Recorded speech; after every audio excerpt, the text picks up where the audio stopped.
TWR India द्वारा प्रसारित कार्यक्रम जिंदगी की राह में आप सबका हार्दिक स्वागत बा। ई कार्यक्रम बाइबल का विधिवत अध्ययन हवे।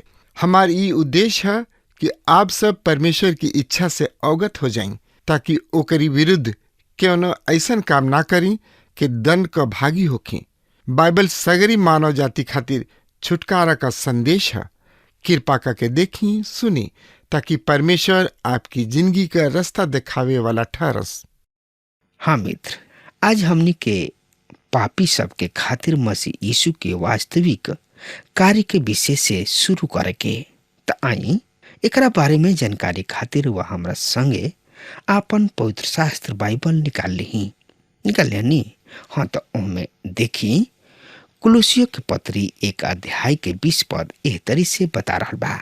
और उनकर क्रूस पर बहावल गईल खून के द्वारा शांति स्थापित करके उनके द्वारा समस्त चीज के अपना साथ मेल कर ला, चाहे वो पृथ्वी पर के होखे अथवा स्वर्ग में के होखे।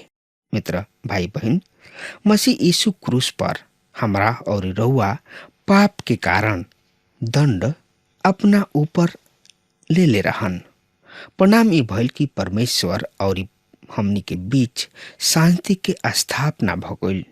आज हमनी से परमेश्वर कह रहल बाड़े, सुना, तोहनी लोग खातिर नियुक्त दंड हम पहले ही उठा ले बानी। तोहनी लोग के पाप के खातिर नियुक्त पाप दंड हम चुका देले बानी। अब तोहनी लोग हमरा किन्ने आवे खातिर आजाद बाड़ लोग। मसीह यीशु में हमरा औरी बीच मेल मिलाप और शांति के स्थापना हो चुकल बा। अब तोहरा केवल मुड़े के हमरा ओर लौट आइल ही शेष बा। पौलुस के एह शब्द के इह अर्थ विश्वास के आधार पर हमनी के परमेश्वर की नजर में धर्मी घोषित कल जा चुकल बनी जा। अतः हमनी के मसीह यीशु द्वारा परमेश्वर में शांति प्राप्त है। शांति के स्थापना मसीह यीशु के क्रूस से निष्कृत खून के माध्यम से भइल बनी जा। पौलुस पाप क्षमा के खून के निकट रखेलन। अब चूंकि दंड भोगल जा चुकल बा, परमेश्वर के खातिर पाप क्षमा कइल संभव हो सकल बा। पाप दंड के मूल्य मसीह यीशु क्रूस के मृत्यु के द्वारा चुका दिहलन। अतः धार्मिक परमेश्वर रुआ के क्षमा कर देले। परमेश्वर ऐसा ना कि हमें कि ऊ रुआ में दोष राखे के अवसर खोजत रहलन। ऊ तो आपन बाह फैलौले राउर इंतजार कर रहल बने। आजा हम तोहनी लोग के छुटकारा देव। मसीह यीशु के द्वारा मेल मिलाप के अर्थ मनुष्य के ओर परमेश्वर सौहार्दपूर्ण नजर। एकरा के पौलुस प्रेरित कुरिन्थ के मसीही सब के चिट्ठी में बढ़िया रीति से स्पष्ट करेलन। दूसरा कुरिन्थियों 5 अध्याय के लिखल बा, अब इस सब बात परमेश्वर के ओर से है, जौन की मसीह के द्वारा हमार मेल अपना साथे कलिहले और ये हमरा के मेल मिलाप के सेवा दिहलन। अर्थात परमेश्वर लोगन के अपराध सब के दोष उनका पर ना लगावत मसीह यीशु में जगत के मेल मिलाप अपना साथ करत रहन। और ऊ हमरा मेल मिलाप के वचन सौंप देले बाड़े। ऐसे हम मसीह के राजदूत हई। माना परमेश्वर हमरा द्वारा विनती कर रहल बाड़े। हमनी के मसीह के ओर से तोहरा से निवेदन करतानी कि परमेश्वर के साथ मेल मिलाप कला। मित्र, ये सब परमेश्वर के ओर से भइल बा और मेल मिलाप करे के सेवा सौंप ले बाड़े। परमेश्वर मसीह में अपना साथ संसार के मेल मिलाप कैले बाड़े। उ मनुष्य सबके अपराध सबके लेखा ना राखेले, वरन हमनी के मेल मिलाप के संदेश सौंप देले बाड़े। अतः हमनी के मसीह के राजदूत हैं जा और हमनी के माध्यम से परमेश्वर रुआ से अनुरोध कर रहल बाड़े। हमनी के मसीह के ओर से निवेदन करी न जा कि रुआ परमेश्वर के साथ मिलाप कर लिही ऐसन बहुते लोग बाणे अपना मन में ई विचार तनकियो बैठा ना पावलन कि परमेश्वर के कृपा दृष्टि प्राप्त करे खातिर उनका कुछ भी काम करे के जरूरी नहीं खे। सब कोशिश मात्र परमेश्वर के ओर से हो रहल बा। तब सब चीज से मेल मिलाप के का अर्थ उ नाता जौन की अनेक लोग निकाल रहल बड़े कि परमेश्वर की कृपा में एक दिन रुआ विश्वास कैले बिना भी पाप से मुक्ति पाके सड़क के भागी हो जाई। ई झूठ शिक्षा है। एकर सही व्याख्या एकर व्याकरण पर ध्यान दिहला से संभव हो जाला। का है ई सब चीज? ई सीमित है वहां तक जहां मेल मिलाप होखे के बा, अर्थात जौन की मेल मिलाप के खातिर ठहरा दिहल गइल बा। उपयुक्त होई कि हमनी के फिलिपी सब के पत्री के एगो अंश पढ़ी। हम सचहु सब चीज के अपना प्रभु यीशु मसीह के श्रेष्ठ ज्ञान के सामने निम्न समझिना। अनेक खातिर हमनी के सब चीज के हानि सही बा। हम इस सब चीज के कूड़ा समझना कि हमरा मसीह के लाभ होखे। का पौलुस प्रेरित यहाँ सब चीज में समस्त संसार के समेट रहल बाड़े? नानू, यहाँ उल्लेख ओह वस्तु सब के बा जौना के पौलुस से प्रेरित हानि समझ ले। एकरा पूर्व उ आपन सब योग्यता तथा उपलब्धि गिनौले रहन जौना के पौलुस प्रेरित हानि समझ ले रहन। उ सब चीज के तह खो ही ना सकत रहन जौन की उनका किने रहे ही ना। मित्र, तो यही अध्याय के 21 और 22 पद ए तरी से बता रहल बा। हम रुआ सामने पढ़ रहल बानी। यह पद के रुआ ध्यान से सुनी। तोहनी लोग पहले तो अलग कइल गोइल और मन से बैरी और बुरा सब काम में लागल रह जा। फिर भी उ अपना शारीरिक देह में मृत्यु के द्वारा तोहनी लोग से मेल क लेले बाणे कि तोहनी लोग के अपना सामने पवित्र, निष्कलंक और निर्दोष बना के पेश करस। मित्र भाई बहन, परमेश्वर हमनी के भला काम और स्वीकार्य होखे के स्थिति के इंतजार में ठहरल ही ना रहन। उ त जब हमनी के विद्रोही रही जा, जब हमनी के पाप में आपन जिंदगी बितावत रही जा, अइले और हमनी से मेल मिलाप क लिहले। कौनो भी आदमी ई अनुरोध नहीं कर सकत कि हम नरक में ऐसे बानी कि परमेश्वर हमरा खातिर पर्याप्त द्वार खुला ना छोड़ले या हमरा खातिर उचित प्रबंध ना कइलन। यदि कोनो मनुष्य नरक जाता तो उ अपना हठ में अपना मर्जी से जाता, काहे कि उ परमेश्वर के विरुद्ध विद्रोह के स्थिति में बा। रउआ एक समय परमेश्वर के शत्रु रही, पर अब रउआ परमेश्वर में आ गइल बानी। कुछ लोगन के इहो धारणा होला कि उ ऐसन बड़ पाप क लिहले कि अब उनकर स्वर्ग गइल असंभव बात हो गइल बा और एकर कारण है उनका दिमाग में परमेश्वर खातिर शत्रुता बैठल बा। आज ए श्रेणी में ऐसन बहुते लोग सौनाइल बाड़े। उन लोग के आज देखल जा रहल बा उनका रूप से परमेश्वर के विरोध कइल। समाज के उच्च वर्ग के लोग जौन की उन लोग के नाम के सामने उपलब्धि के लाइन लागल बिया, पद प्राप्त होला। मित्र, यही अध्याय के 22 पद एह तरी से बता रहल बा। सुनि ध्यान से, हम एह पद के पढ़ रहल बानी। तब उ अपना शारीरिक देह में मौत के द्वारा तोहनी लोग से मेल क लेले बाणे कि तोहनी लोग के अपना सामने पवित्र और बिना कलंक के, बिना दोष के बना के हाजिर करस। शरीर में अर्थात उनकर बेटा प्रभु यीशु मसीह के द्वारा उठावल गइल यातना ई वास्तविक यातना रहे और देखावटी ना रहे, असली रहे। उ इस सब मानव देह में सह लेहले कि हमनी के त्रुटिहीन अवस्था में पेश कर सकस। पुराना नियम में बलि के जानवर के त्रुटिहीन होखल आवश्यक रहे। हम और रउआ तो हो ही नहीं खिंचा सकत, पर ऊ हमनी के त्रुटिहीन बना के पेश कर सकताने, काहे कि ऊ पहले ही हमनी के स्थान ले रहन, जौन की पाप से अज्ञात रहन। उनके ही परमेश्वर हमनी के खातिर पाप बना दिहलन कि हमनी के उनका में परमेश्वर के धर्मी बन जाई जा। मित्र, एकरा बारे में और ज्यादा से ज्यादा जानकारी खातिर रुआ हमरा संगे कुलुसियों के पत्री 1 अध्याय के 23 पद ए तरी से बता रहल बा। सुनी ध्यान से, हम ए पद के रुआ सामने पढ़ रहल बानी। यदि तोहनी लोग विश्वास के नेव पर पाका बनल रह और ओ सुसमाचार के आशा के जौना कि तोहनी लोग सुन ले बड़ा मत छोड़ा, जेकर प्रचार आकाश के नीचे के पूरा दुनिया में कइल गइल और जेकर हम पौलुस सेवक बननी।